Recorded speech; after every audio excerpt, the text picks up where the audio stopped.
We are talking about why you should buy in a recession. That's up next. Hi, welcome back. I'm Michelle Carolla here with John Schneider today with Living a Midwest Life. Thanks for being back, of course. We love doing these videos, right? Yeah, thank you for having me. Well, you know what? Here the thing is, John is our team expert. You have been developing and selling and buying, investing for decades now, right? That's correct. Now, as that person with that level of expertise and experience, when someone says to you, oh, we're in a recession, we're headed to a recession, I'm going to wait. What does your brain say?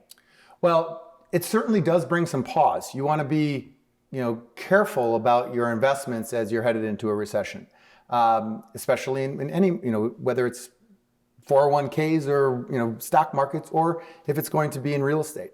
I would be less likely to buy and sell some real estate in a recession, but buy and hold properties in recession can be very fruitful. Okay, so if someone is out there thinking about investing and, you see how the market is always up and down and up and down, that's just the way it works.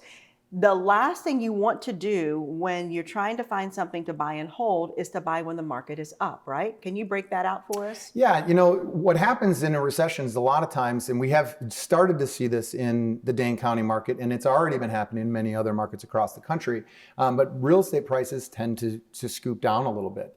One of the challenges that we have now is that interest rates are so high. So investors are going to have to buy into a market with a much higher payment than they had previously. If the market was at 5% on an interest rate, now you're paying 9% as an investment. Your payment on that is going to be quite a bit more. Thankfully, we've seen a lot of increase in the rents. So rents have been traveling up, and that's actually covering most of the interest rate, or actually sometimes more than the interest rate rise.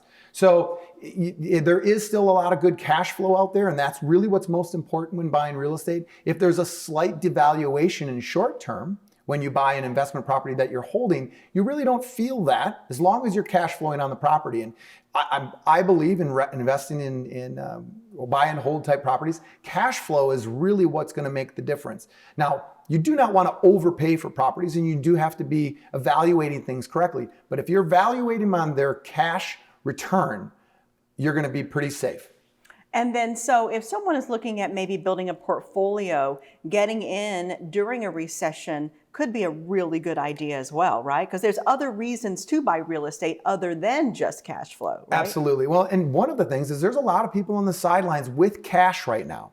And if you're going to be taking that money and put it into the market, the stock market, if that recession hits the stock market more heavily, you're going to start to see your valuations of those stocks go down pretty considerably. But if you were to take that same amount of money and put it into a real estate investment, instead of paying the interest rate of 9%, you're actually able to kind of recoup that interest rate with your own money. So we have now cash investors that are buying real estate, and essentially instead of paying 9% to a bank, they get to pay themselves that 9%. It really depends on your cash position. You have to understand your market, and that's why understanding and meeting with real estate professionals to get a great feel for your needs, the market, and what's available to you in that market are very important. And like you just said, the key part to that right there is every single person has a different, we call it a buy box, right? Their reasons and their goals to purchase real estate. So that's where someone like John comes in, that you can sit down and discuss your buy box. What are your goals? He can walk you through. The team has a phenomenal valuing tool that we can plug in numbers and see if an investment's going to actually work with just in seconds, right? Absolutely. And it really is a matter of getting in and evaluating it. Just like a mortgage counselor, somebody who's going to give you exactly what you have, what you can afford for a mortgage. We do that on a piece of real estate. We tell you if you put this much money down, or if you put no money down, or whatever it's going to be, how does that impact the cash flow? How does it impact your taxes? How does it globally affect your entire investment portfolio? Those types of things we can discuss with you and help you determine if buying real estate is right for you. Perfect, as always. Thank you. Yeah, good advice. And of course, if you want to talk a little bit more about this, we're always here to chat. You can reach out. All the contact is below in this chat there. So thanks. I love it. Thank you. We're going to come back with more and more and more, right? Absolutely. Just bring me some ideas. We're going to do them. If you haven't subscribed yet, please do so. We bring out new videos a couple of times a week, and we're always here for fun and for community and for real estate. We'll see you next time.